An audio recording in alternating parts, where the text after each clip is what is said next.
Yang rebulto na yan ay si Zuma mismo. Isang alamat ang mabubuhay at maghahasik ng lagim sa kababaihan. Malena.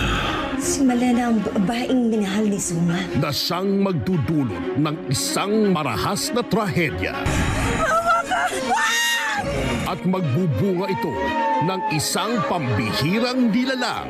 Pero tao siya. Tayo na mag-alaga sa kanya.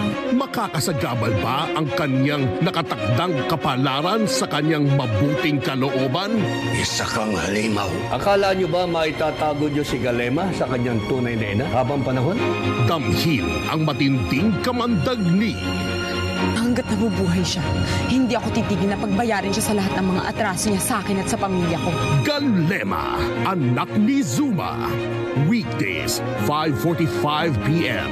Dito sa Jeepney TV sa All TV.